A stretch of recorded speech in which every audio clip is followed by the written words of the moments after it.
We do ask that everyone please just stay with us so that we can make to the end of the presentation so that we can announce our winners and make an announcement of that. And also, if you would kindly complete our course evaluation and learn a little bit about OLLI at CSUDH and its membership.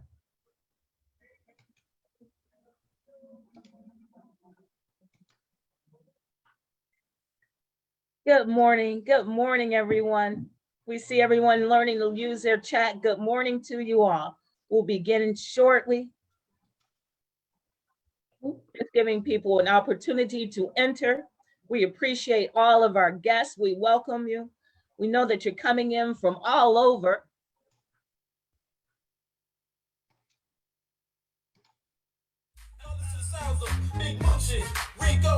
Hey, this right here is going out to all my trail riders, all my saddleback clubs, all my riding clubs. This right here's for you.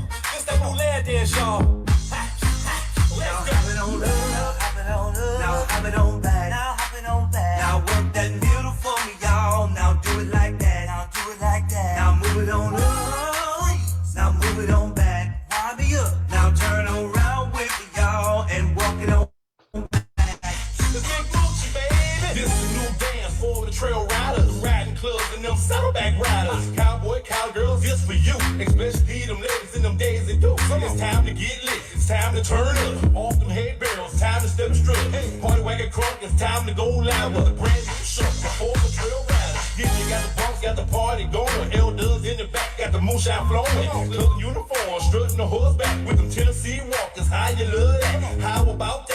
How you love that? It's a trail rider show, but what you know about that? How about that? How you love that? It's a trail rider show, but what you know about that? Hop it on up, hop it on up, now hop it on back, now hop it on back. Now work that middle for me, y'all. Now do it like that, now do it like that. Now move it on up, now move it on back. Wind me up, now turn around with me, y'all, and walk it on back. Girl, you looking good in them Dukes and boots. You got a waist like a waltz, and I love the way you move. You can back it up on me, spin around, show your move. From your head down to your feet, I'm gonna call you Daisy.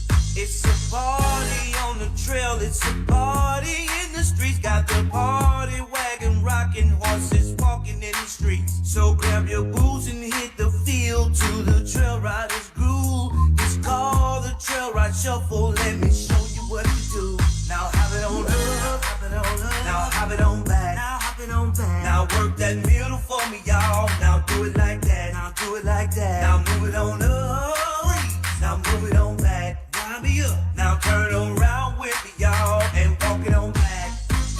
Now hop it on up, hop it on up, now hop it on back, now hop it on back. Now work that middle for me, y'all. Now do it like that, now do it like that. Now move it on up, now move it on back. Wind me up, now turn around with me, y'all, and walk it on back.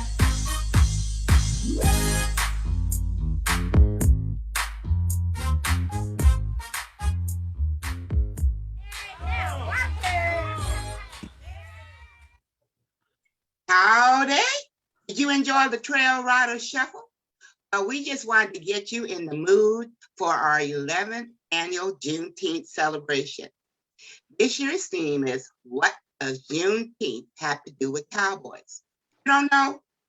I'm sure at the end of our presentation, you will find out. Now sit back, have a glass of red soda water, and enjoy our program.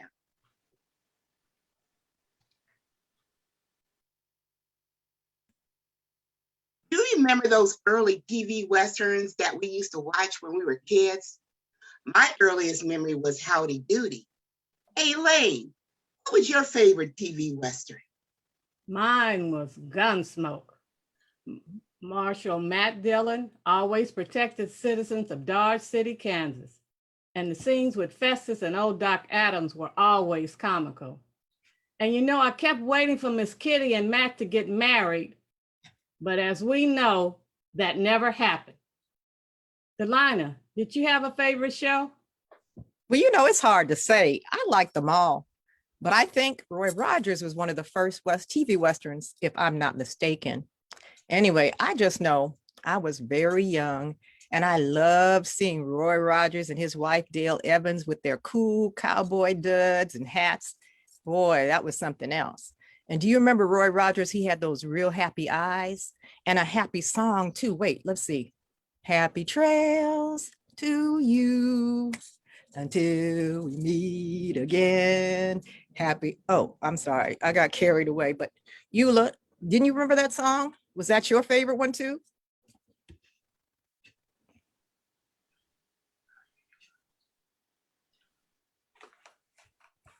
There were 3 sons and a father, and they were all working the ranch, and they will all come back to the Ponderosa. And a little side thing was they all were very good looking too. Godfrey, do you have a favorite one? Yeah, I like Bonanza too, but because of a different reason. I like the show's theme song. You know how it went. Da da da da da da da da da da da da. I love that. I used to play that on my clarinet all day long and all night. I think I was driving my sisters crazy. I think they even heard it in their sleep. What about you, Pearlie? What show did you like?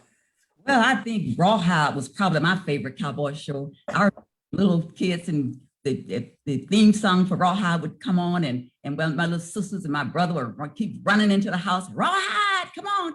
And we hear that theme song, you know, head them up, move them out. Rolling, rolling, rolling. Oh, the streams are swollen. Keep them doggies rolling, Rawhide.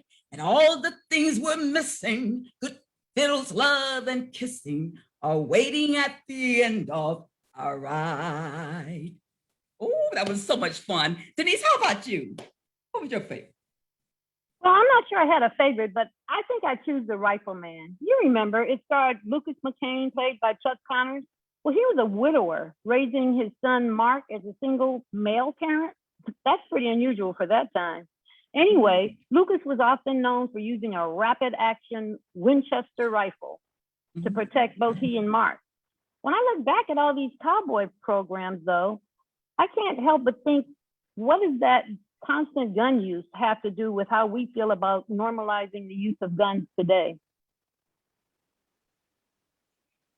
Denise, did you have a cowboy gear, you know, with the cap and the pistol? You know, you can find the outfits in the Sears catalog. One of my favorite birthday gifts was my Lone Ranger outfit. I heard the Lone Ranger show was based on the life of a Black cowboy. You got to be kidding. No, in fact, most people don't know that 1 out of every 3 to 4 cowboys were African Americans. This video tells you all the whole story.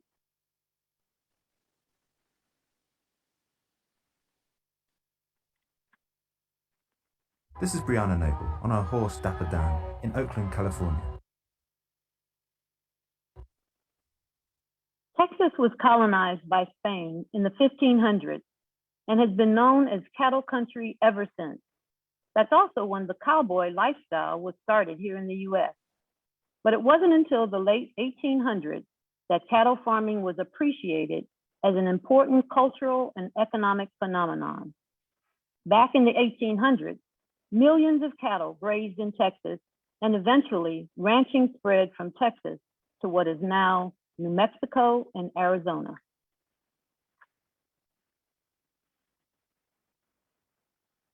Slave owners in Mississippi, Louisiana, and other points east were migrating to Texas to escape the Union Army's reach.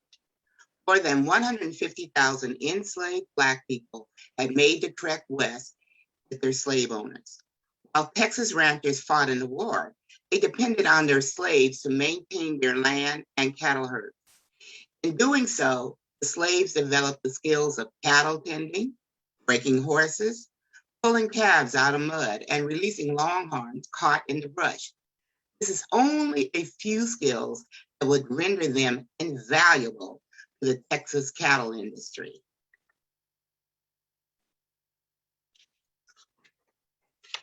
Now famous order number 3. It wasn't exactly instant magic for the Lone Star State's 250,000 slaves. On the plantations, masters had to decide when and how to announce the news. Or wait, for the government agent to arrive. And it was not uncommon for them to delay until after the harvest or the cattle drive was complete.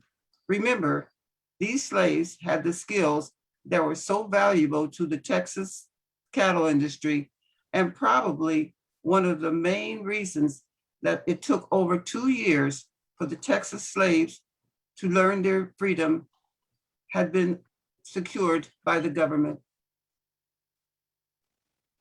There weren't very many jobs open to Black men just after the Civil War. Being a cowboy was one of few.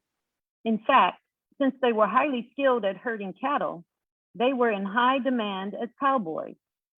That demand only grew as ranching expanded to the northern states. There was the need for tremendous numbers of cattle to be physically moved to herds and points in Kansas, Colorado, and Missouri. This was really tough work, traveling through rough terrain, often in bad weather, and sometimes even under the attack of Native Americans who were defending their own land. Few images embody the spirit of the American West, as well as the trailblazing, sharpshooting, horseback riding cowboys of American lore. And though African American cowboys don't play a part in the popular narrative, historians estimate that 1 in 4 cowboys were Black. We're going to take you back in time and interview some of these amazing African American men and women of the Old West. Art Burton wrote a biography of Bass Reeves called Black Gun, Silver Star, in which he talks about the possibility of the Lone Ranger show being based on the life of Bass Reeves, a Black cowboy. In it, he contends that when the Lone Ranger debuted on the radio in Detroit in 1933, racism was at a zenith in the United States, and the story could have possibly originated with an African American, but that would have never been published or even talked about publicly at that time. He does conclude unequivocally that Bass Reeves is the closest real person to resemble the fictional Lone Ranger on the American Western frontier. Here are a few similarities. Bass Reeves was a Texan, like the Lone Ranger. Research shows that the name of the fictional character was Reed. No first name was ever given in the radio or television show, but you have to admit, Reed sounds an awful lot like Reed. Bass Reeves handed out silver dollars. The Lone Ranger gave out silver bullets. Bass Reeves rode a gray horse that had the appearance of being white. And finally, Grant Johnson, an African-American Indian, worked as Reeves' partner. Their work together was said to be legendary. Although we'll probably never know how the creators of the Lone Ranger developed their lead character, we can all agree that there were an awful lot of uncanny similarities. I know some things about Grant Johnson. Godfrey, tell us about Bass Reeves.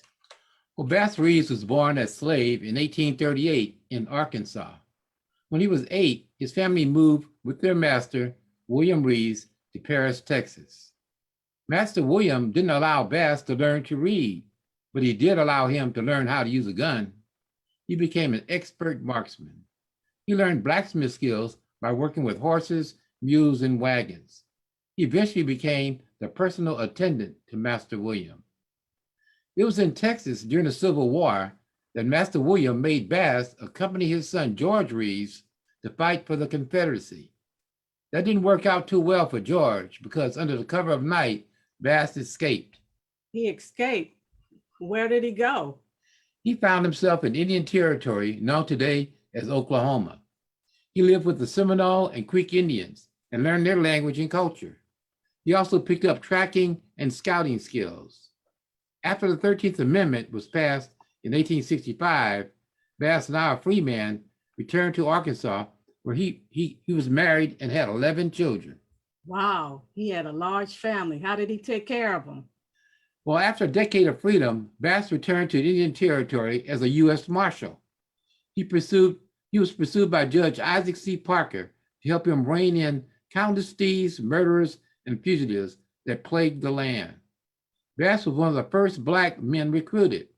The skills he learned during slavery and living with the Indians enabled him to become one of the most prominent U.S. Marshals. Bass is said to have arrested more than 3,000 people and killed 14 outlaws, all without sustaining a single gunshot wound. He also used various disguises when arresting his targets. One of his targets was his own son, Benny, for murdering his wife. Benny was sentenced to life in prison. Bass remained a U.S. Marshal until 1907 and died in 1910 at the age of 71. His legendary work in the Old West would live on. Elaine, tell us what you know about Grant Johnson. Well, Grant Johnson was born a slave in 1854 in northern Texas. His mother was a Black Creek slave and his father was a Black Chickasaw slave. He grew up speaking the language of the Creek and Seminole Indians. Grant was also fluent in English and could write his name. Grant was quiet and reserved, and this was probably one of the reasons he wasn't as well known as Bass Reeves. He could write his name, huh? Did Judge Parker also recruit Johnson to be his U.S. Marshal? He most certainly did. Like Bass Reeves, Grant possessed skills needed by the U.S. government to help maintain order in Indian territory. Being Black and Indian, he understood the language and culture of the Indians. This would help him to gain their respect. He was also a very quick thinker. Since Grant could write his name, this meant he could sign court documents, and this was important to a judge. Many U.S. Marshals, including Bass Reeves, didn't have this skill. Yeah, he could write his name. What other skills did Johnson have?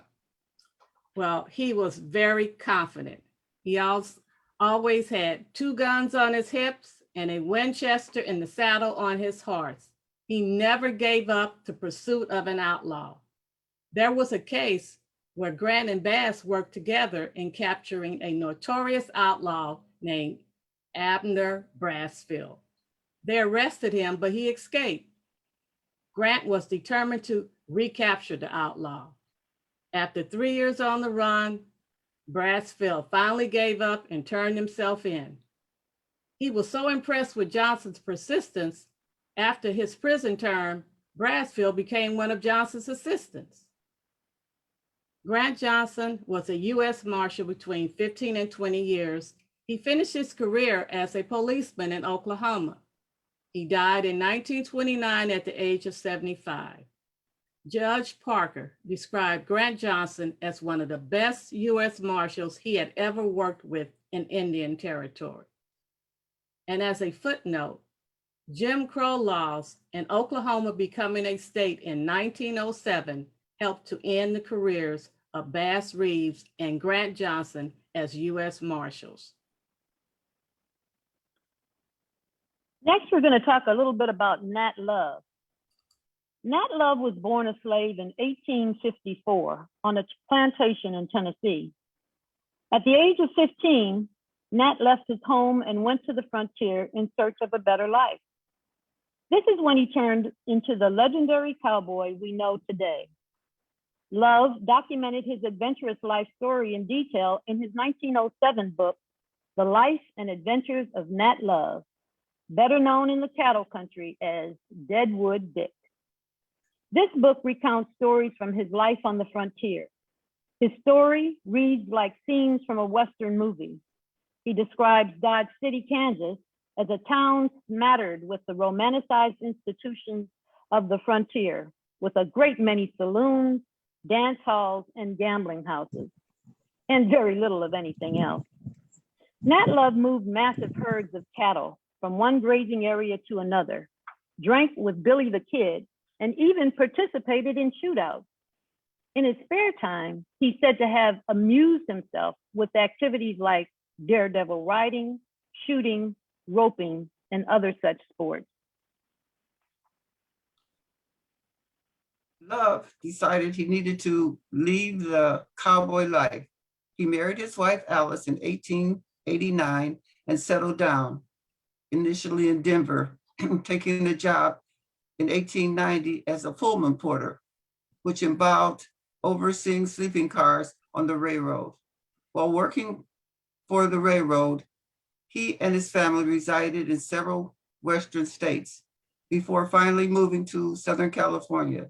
Love spent the latter part of his life as a courier and a guard for the Los Angeles Security Company.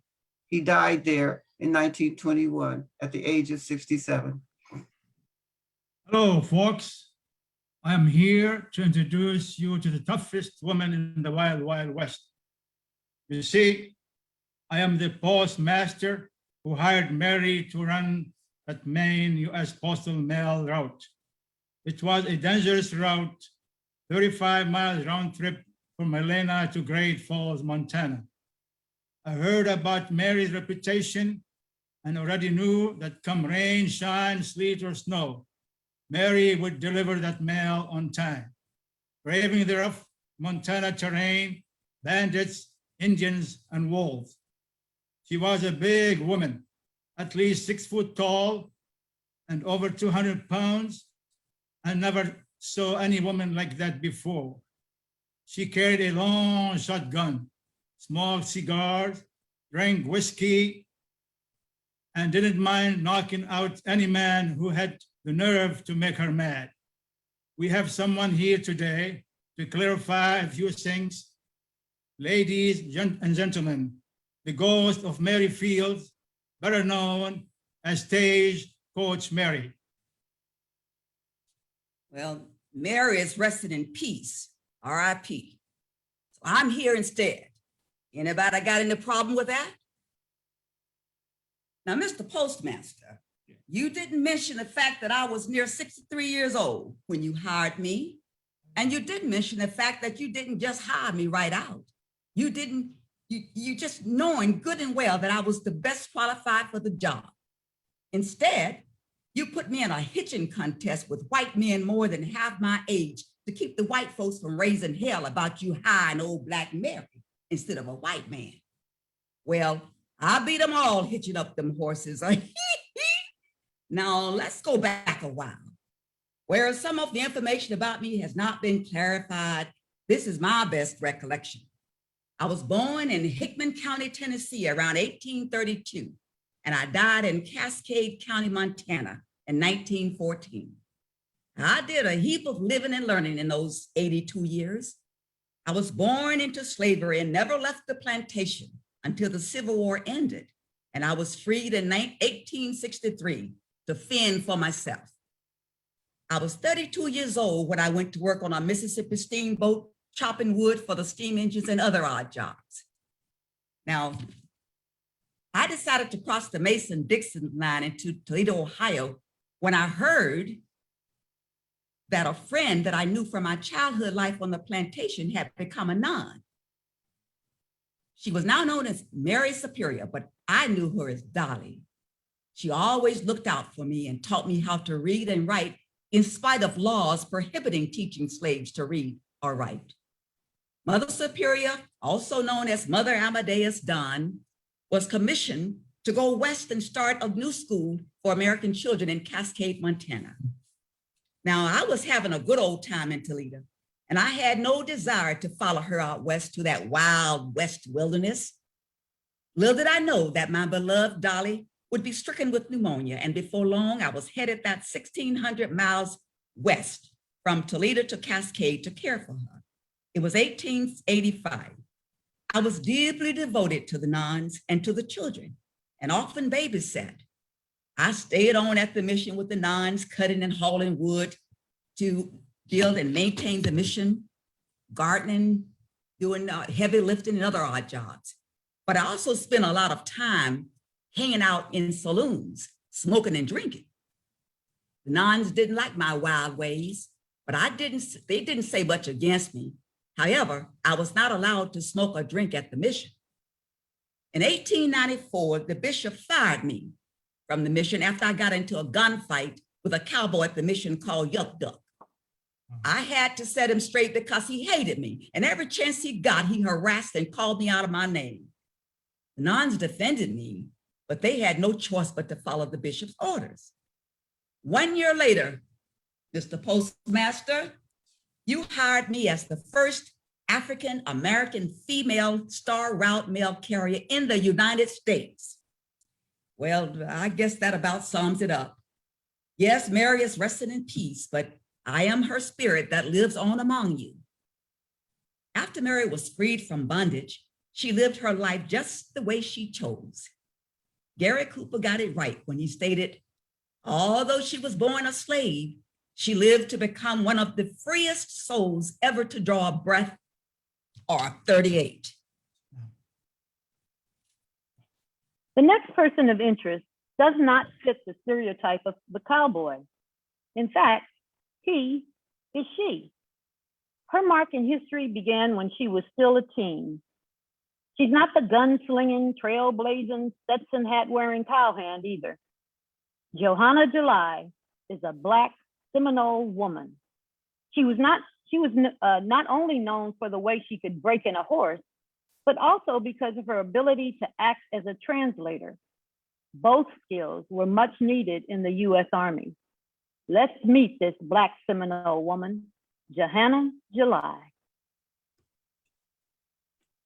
Howdy, y'all. My name is Johanna July. You can call me Chona. I'm a Black Seminole. Seminole come from the Spanish word cimarron, or maroon. Cimarron mean runaway, a wild one. Us maroons or Black Seminoles are also called gullahs. You see, Black people ran away to Florida to escape slavery. Because, Spain, who ruled Florida back then, they had already ended it almost 200 years earlier. The Seminoles protected us Black folk in Florida. We mixed our African customs with their customs. But when the US beat Spain and took over Florida, they forced my folks to give up their land and walk from Florida to Indian Territory, now Oklahoma.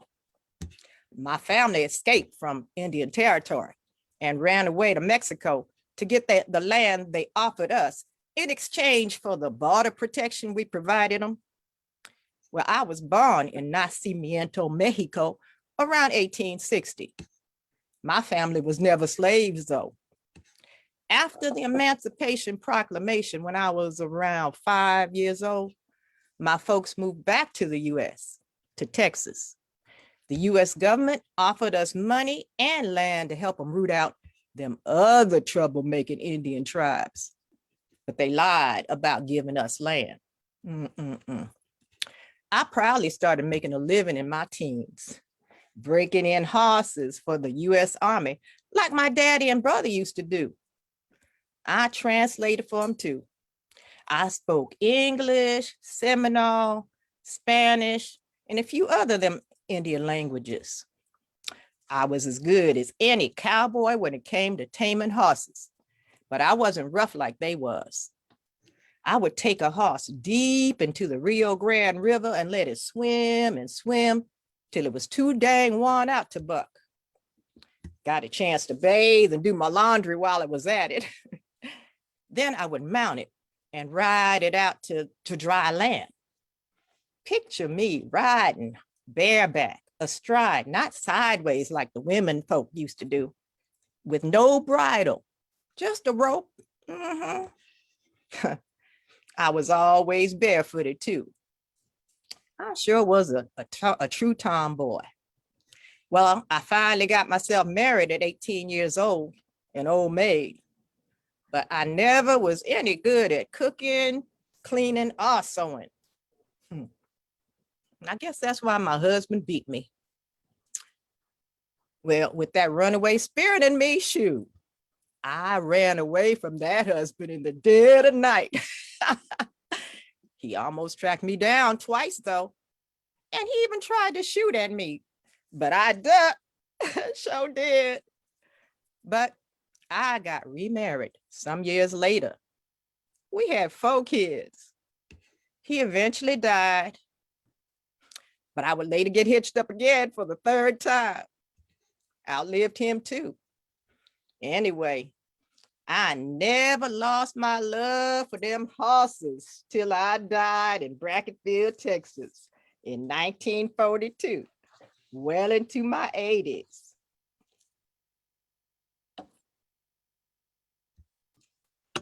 Bill Pickett was born in 1870 in Texas.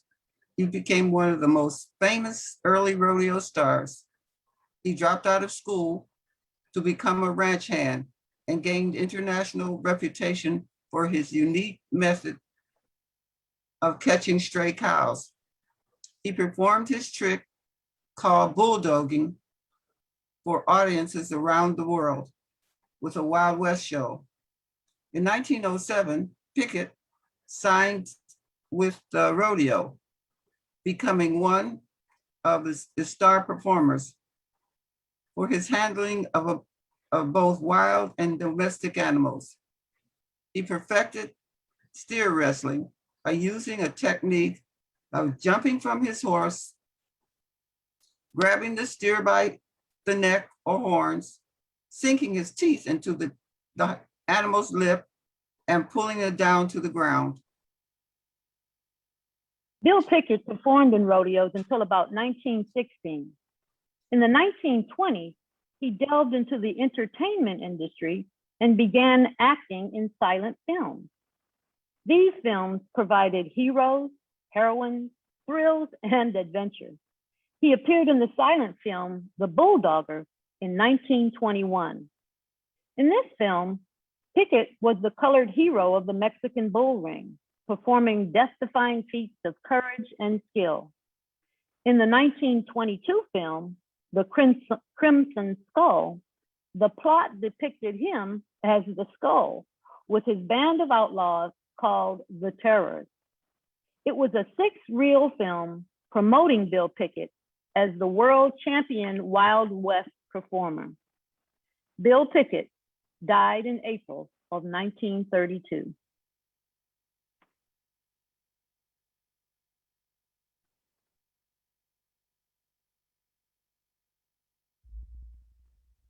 Bareback riding, calf roping, barrel racing. There are many parts to a rodeo, but when it comes to bulldogging, there's one name that most cowboys and cowgirls think of: Bill Pickett.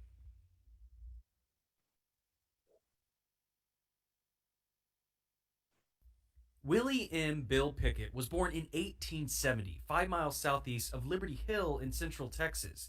He was the second of 13 children. Pickett's ancestors were a mixture of African American, Caucasian, and Cherokee Indian, an uncommon blend in the 1800s, according to author Colonel Bailey C. Haynes.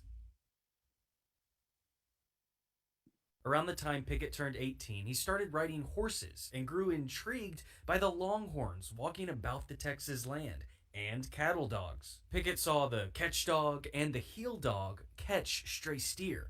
He later found a way to bring down a steer by himself, giving him the title inventor of bulldogging. Pickett started practicing and improving this technique, riding on his horse, jumping off, and wrestling the steer to the ground by biting on the cow's lip. What was initially an act to help cowboys catch stray longhorns turned into a show Pickett and his brothers would put on at county fairs. Pickett's fame grew as he eventually starred in multiple silent films, including the 1921 movie The Bulldogger.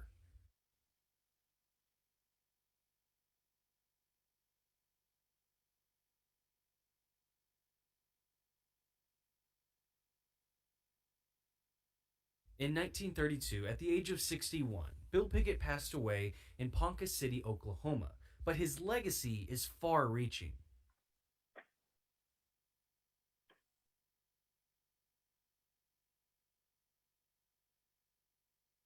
If you find yourself in Taylor, Texas, you'll see statues, street signs, and plaques with Pickett's name on it. In 1971, he became the first black rodeo athlete voted into Oklahoma City's Rodeo Hall of Fame. Fort Worth's National Multicultural Western Heritage Museum also inducted him into its Hall of Fame in 2003, showcasing some of the apparel that made Pickett so memorable. The Bill Pickett Invitational Rodeo celebrates and honors Black cowboys and cowgirls from around the country, no matter your age, and preserves the rodeo culture in the African American community. Rodeo rider Jesse Stahl set the standard of performance in saddle bronc riding that continues to this day. Stahl was a top-notch horseman, a first-class gentleman, a cowboy who was regarded by many who saw his performances as larger than life.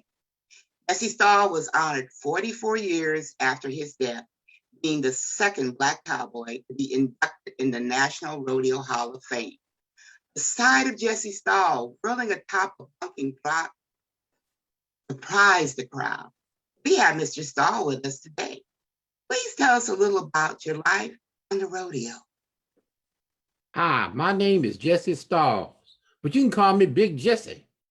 I was known for my backward exhibition where I would ride a bucking bronco backwards. This started in 1912 Salinas Rodeo, where I was featured as its first Black contestant. Despite my first place performance, I was awarded second place. Shoot.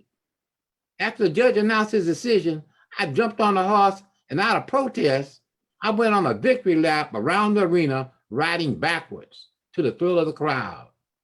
At that same rodeo before 4,000 fans, I stole the show in the rodeo's classic event of saddle bronc riding on a bronco named Glass Eye.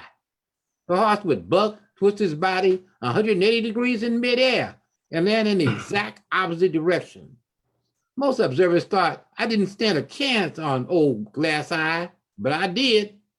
That ride thrilled fans and cemented my name in the rodeo fame. I continued to thrill sellout audiences with my bravery and exceptional performances. Well, thank y'all. Y'all be good now.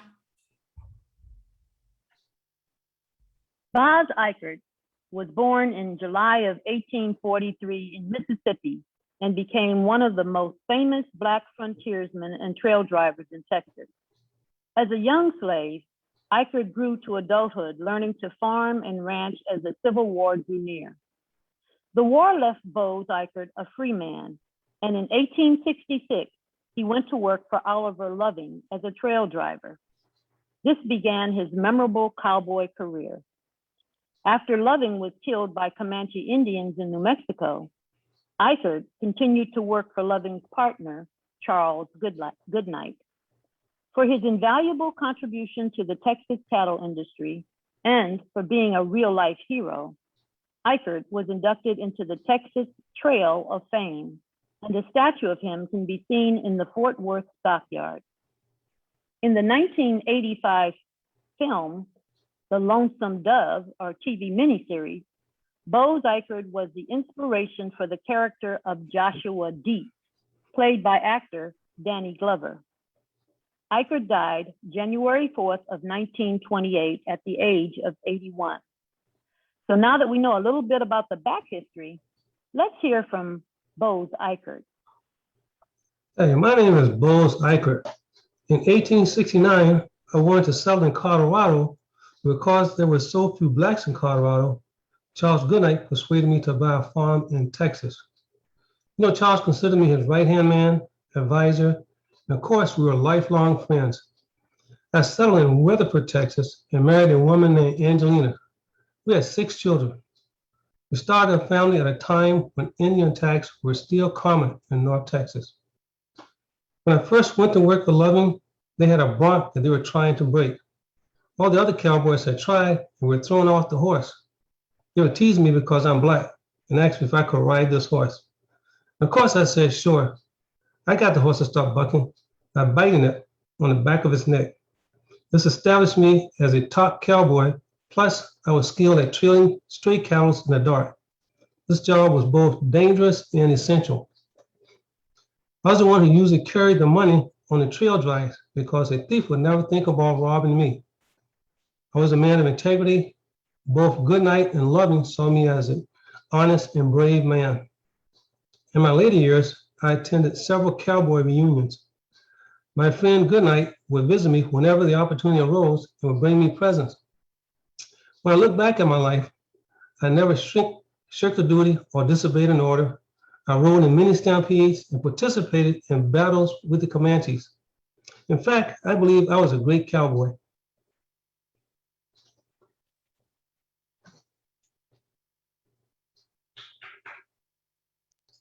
Hi, my name is Denise Jefferson. I will give you a little history of 3 rodeos, Okmulgee and Boley Rodeo in Oklahoma, and the Bill Pickett Invitational Rodeo. I moved to Oklahoma in the early 1980s. My first time seeing a Black rodeo was when I went to the Okmulgee Invitational Rodeo. What an experience. When you checked into the hotel, you could smell the horses because they were all tied up in the back parking lot. The rodeo was fantastic, especially the Pony Express. That's when 2 teams raced their horses and passed the baton. After the rodeo, the evening was filled with good eating and partying on the streets.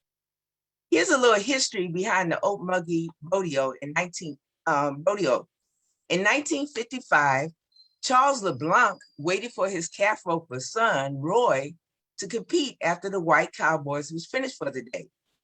While waiting to see Roy perform, Charles had to sit in the colored section. When Charles questioned why he had to sit in that colored section, a white man with the rodeo said, "Well, Mr. LeBlanc, we thought you would be more comfortable sitting with your people." Charles simply replied, "I'm comfortable wherever I sit."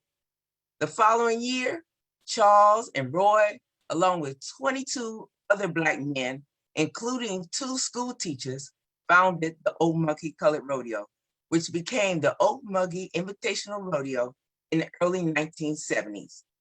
Finally, Cowboys was only segregated by how well they could handle a mean bull or rope a fast calf. After the death of legendary Lloyd LeBlanc, Okmulgee's rodeo was renamed in 2010, the Roy LeBlanc Okmulgee Invitational Rodeo. In August of this year, the Roy LeBlanc Okmulgee Invitational Rodeo will celebrate 66 years. Boley, Oklahoma is a historically Black rodeo town and is a one-of-a-kind national landmark. Boley is located between Tulsa and Oklahoma City. Let's take a look at that clip.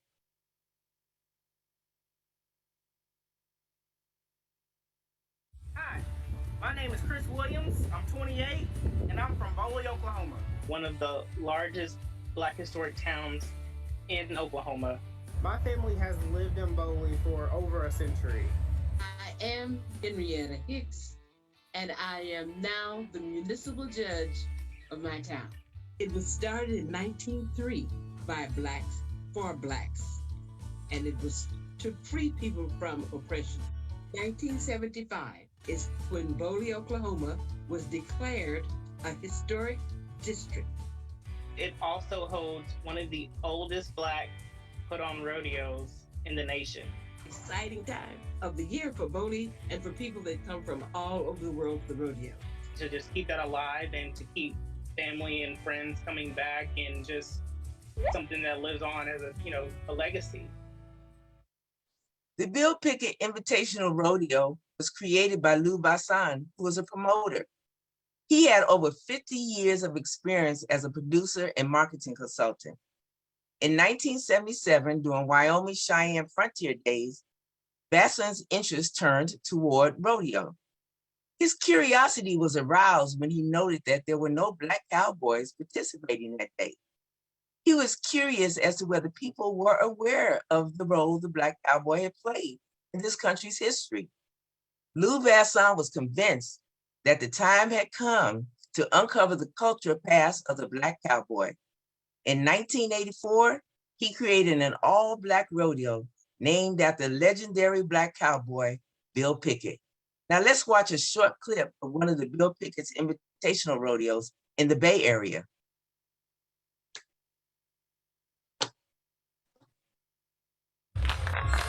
Oakland, I love the crowd. We're the only to do this. It's only all African-American touring rodeo, period.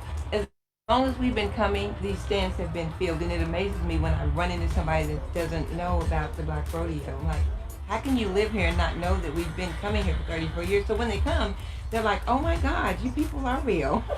You guys really do exist. Yes, we do. And they're always amazed. Well, my grandmother has always wanted to take me to the Black Rodeo. I'm just excited for the experience. So, Cowboy, getting ready to go right now. They're on. Let's go. Try to go to the inner cities and expose them to a different lifestyle, something that back in the day was a normal everyday life for African Americans, as far as riding horses and working cattle, things of that nature.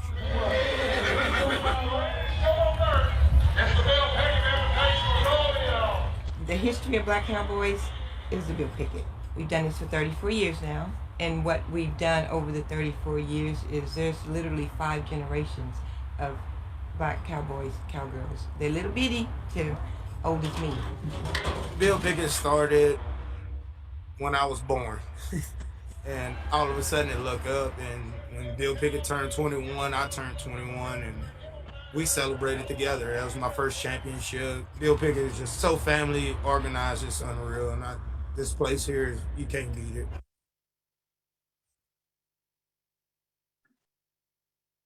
The Compton Cowboys, composed of 10 friends who have known one another since childhood, but officially came together as a group in 2017. They're on a mission to combat negative stereotypes about African Americans and the city of Compton through horseback riding. The Compton Cowboys motto is, "The streets raised us, the horses saved us." The team works to provide positive role models to inner city youth.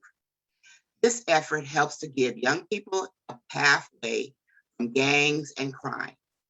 The tight-knit Compton Cowboys first met more than 20 years ago as members of the Compton Junior Posse, a nonprofit organization founded by Aisha Ekbar. We're going to go back to Compton and we're going to watch a quick video from the Sunday show. Just the stuff of movies and old TV westerns. Far from it. Michelle Miller tells us that for cowboys and cowgirls of a certain storied tradition, their time is now. On a recent Sunday in June, Randy Hook saddled up his horse to join hundreds of other marchers in Compton, California. It's not a protest, it's a peace ride. Hook is the leader of the Compton Cowboys. We're not going out there to cause havoc. We're going out there to showcase what it looked like to come together. I'm the only woman a part of the Compton Cowboys. Kiara Monique also rode that day alongside her mother and her 3-year-old daughter. We stand out more because this is something that you wouldn't necessarily see in any other neighborhood, especially in Compton. When people think of Compton, I think, there are images of early 90s gangster rap, Dr. Dre, Eazy-E, NWA, and there's also images of violence and death. Walter Thompson Hernandez has written a book about the Compton Cowboys, a generation of young Black people who learned to ride as children. Their motto, "The streets raised us, horses saved us." Each one will tell you in different ways that if it wasn't for these horses, they feel that they wouldn't be alive today. The ranch to me is so much more than a horse ranch. Okay, Mama. It's an oasis and a place where people go to heal and to find meaning. Many Americans first learned of Black cowboys and cowgirls when they appeared in recent protest marches around the country. Horse riding is not only therapeutic and instills discipline, but it enables a sense of empowerment to the disenfranchised. The historical legacy of Juneteenth shows the value of never giving up hope in uncertain times. Reflecting back on our original question, what does Juneteenth have to do with cowboys? Well, cowboys, contrary to the images we have all grown up with, were not all white. Black cowboys have been overlooked and underpaid throughout our history. Today's Juneteenth celebration allows us as fellow Americans to have a conversation about such omissions. African Americans have a platform to share our authentic stories, not only the positive contributions we have made to this nation, but also the unpleasant side of our U.S. history as well. Acknowledging the true story of our past and current racial disparities will set our country free, free to become one nation under God with liberty and justice for all. The OLLI Juneteenth Committee has always included the Negro National Anthem, Lift Every Voice and Sing. Let's listen to it now.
Something to it, just to encourage it. We're gonna take it to church later. Let's go.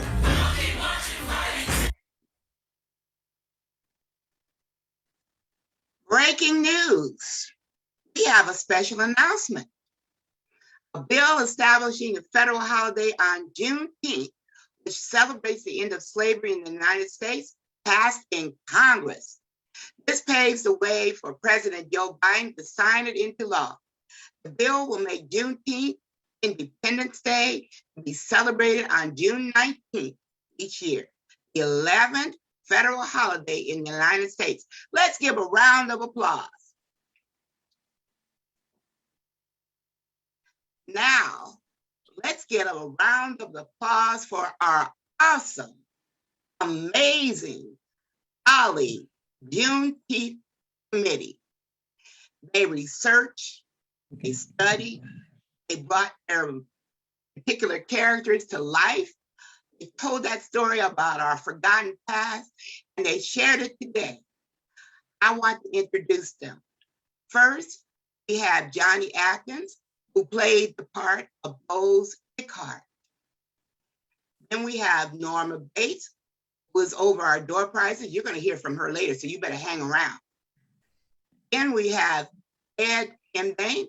He was the postmaster that hired Stagecoach Mary. Had an attitude about hiring him. You notice that? Then we have Pearlie Kimdane. She was Stagecoach Mary. You better believe you better not mess with her, all right? Then we have Denise Jefferson, who gave us all that wonderful background information about the rodeo. In fact, we heard she went last weekend. So she is really an expert on the Black rodeo. Then we have Jeffrey Jones. He's our Zoom assistant today. Thank you, Jeff. We have Denise McLeod, who was our awesome narrator. Then we have Delina Joe Means, who brought that character, a woman of color, a Seminole woman, Johanna July. He brought her to life. He even changed into a costume. Do y'all notice that? That's how we work up in here. And she also served as narrator. Thank you, Lina. Then we have Elaine Schneider, who brought us all that information about Grant Johnson. Not Carroll, y'all, Grant Johnson, okay? Get it right. All right, then we have Godfrey Schneider. He did Bass Reed, the real, do you hear me? The real Lone Ranger. No makeup, no made up, no, a real one. And then we had him playing Jesse Saul, riding that backwards heart, letting them know what being a black cowboy is all about. Thank you. And then we have, last but not least, Eula Slater was one of our amazing narrators. I also want to give special thanks for all of our technical help. Anissa Barton Thompson, who was our technical director, also my daughter. I'm sorry, I got to put a plug in. Emma Akiko, she is our OLLI curriculum and member support. And of course, our OLLI interim director, Nicole Picada. You better not leave yet. We have another great presentation. I ain't going nowhere. Norma Bates is in line here. She's going to announce the winners of the OLLI. Now, you notice I'm saying OLLI member. That means you got to be an OLLI member. All right, so those of you who are not OLLI members yet, I guess you're going to join us. Anyway, she's going to give the announcement of our OLLI member door prize winners. Are you ready? We're ready. Okay, you can see your names on the screen. Doretta Murphy, I hope you're here. Dorothy Alexander, Elaine Schneider, not you, Godfrey, I said Elaine. Ernest McBride, Gwen Johnson, Jacqueline Nelson, Kim, sorry, I can't pronounce your last name, Kim. Don't want to mess it up. Linda Winston, Margie Mosley. I saw Margie on earlier. Mary Ann. Is Mary Ann here? Okay. Marsha Stansberry. Mercedes. Am I in here? Mercedes, are you here? She's Princella? Yes, I am. Okay. Ruby McCullough. And is it Vive or Vive Jones? Okay. You will be notified how to pick up your prize. There are some good prizes. And it's on a first come, first served basis, I will tell you. Because it's a pick one. So do you guys want to know what the prizes are? Should I say? Go ahead. Okay, the prizes are gift cards, and I will tell you there are 2 quilts. So, and they're in different envelopes, so I can't tell you which one is which. So don't ask me because I make them all look alike. So whatever you choose is what's in it. So there's some Visa gift cards, some Target gift cards, and 2 quilts. So good luck. Good luck, everybody. Good luck to all the winners. Thank you.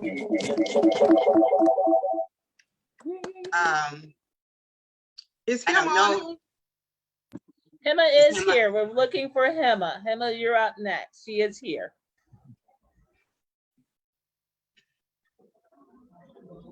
Hema has a couple of announcements for you. Can I give one too?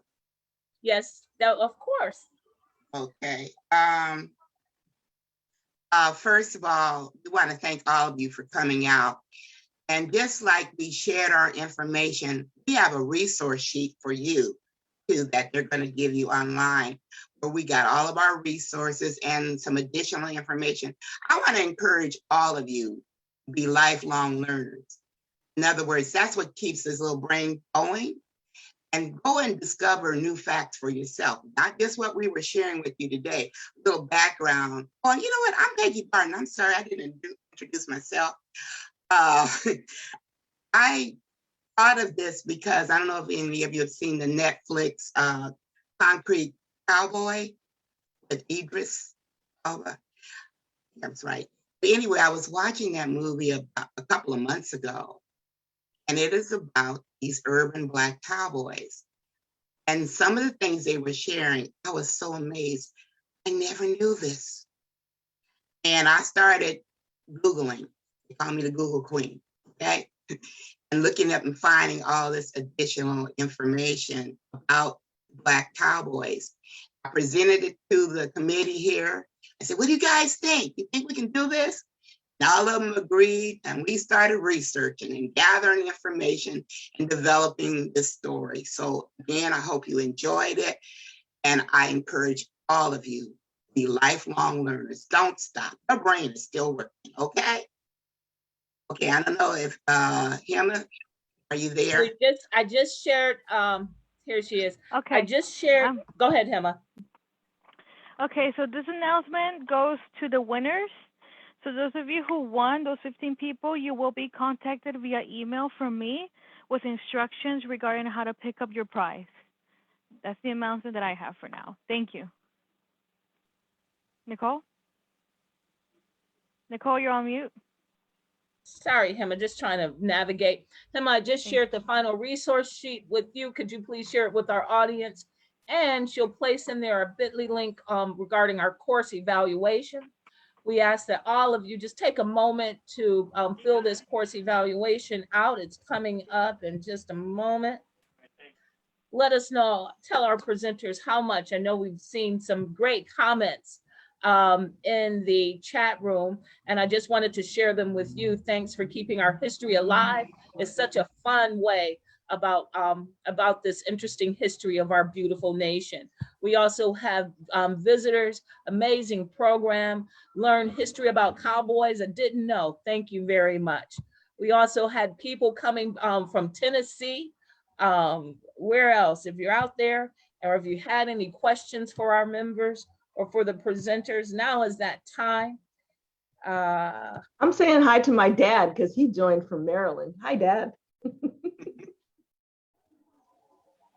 Yes, you will be able to access this recording. If you're not yet an OLLI member, we do encourage you to join. This is just one of the many ways, as Ms. Peggy announced, that we share our learning and we keep lifelong learning going. We do appreciate you inviting guests, inviting your friends.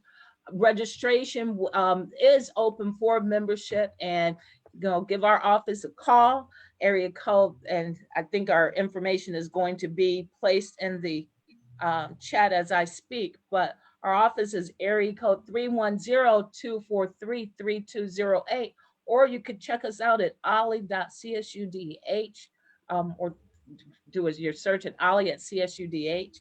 So we're also on, we have a YouTube channel, and there's your final resource. It was just provided in the link. The next thing that's coming is your the link for you to watch, to share this recording online. There that is. The next thing that's going to be coming for you is the evaluation. So I hope that everybody can see in your chat. You should be able to just click on that and access all the information that you need. And great, thank you, Sharon, Ms. Dent Bray, and the bit.ly link for the course evaluation, Hema. Can you place that in the chat for me, please? I'm having trouble accessing it. So am I. Something's going on with it. It's on the SharePoint, PowerPoint from the housekeeping. Okay, thank you. Let me get that. So are there any questions? Go ahead, Ms. Peggy, please. I was going to say the same thing while you were doing that. Were there any questions for any of us, if you'd like to ask? We can open up the mics at this time as well. We're unmuting everyone. Now is your time to. Thanks, Anissa. She want to know what? Oh, okay. And if you are not speaking, go ahead and mute yourself back. When will the recording be available to share with other people? It's actually live on Facebook. We're still live on Facebook right now. And we will also share that via our newsletter. Is it going to also be on Instagram? Not on Instagram, no. With the other YouTube? OLLI programs in other areas, it will be in a day or two, maybe. It'll probably be at the end of the day. It'll be available on our YouTube channel, and I'll put a link to the YouTube channel as well. Okay. Oh, great. Okay. Oh, fabulous. It was fabulous. Wonderful program. Thank you guys so much. Thank you. That was great. Thank you. So everything has been placed in the chat, including the course evaluation. We do appreciate if you could complete that. But she's been here since she was 7 years. Didn't hyperlink. Nicole, Yes, you hear sir. me? I have a question. Yes, I can hear you. When can we start registering for next year? When do you think we can start registering for next year? I know the No, month you is, didn't, month is going by Godfrey. fast. The You're month is wrong, going by. Godfrey. You're wrong. She's having a senior moment. So registration, we will accept your registration at any time. The new year actually begins at the end of this month. The 2021-22 new year will begin July 1st. But if you get your registrations in there, of course, we'll accept early registrations at any point. Generally, when we are on campus, this is one of our largest attended events, and we use this as our early registration period so that you can get in there, get your parking passes, do all of that good stuff. However, due to COVID, we're running a little bit different here, so we do appreciate all of your support. We appreciate your patience. We appreciate your love, and I hope you appreciate my passion. So I want you to know that I got you. Miss Peggy, I'm not leaving. I'm here to support you. I told you I'm getting us through this. And I appreciate all of you being here, supporting us. We love you. We care for you. Always be a lifelong learner. Be a lifelong learner. Bring a lifelong learner. Everyone, you did an awesome job. Thank you.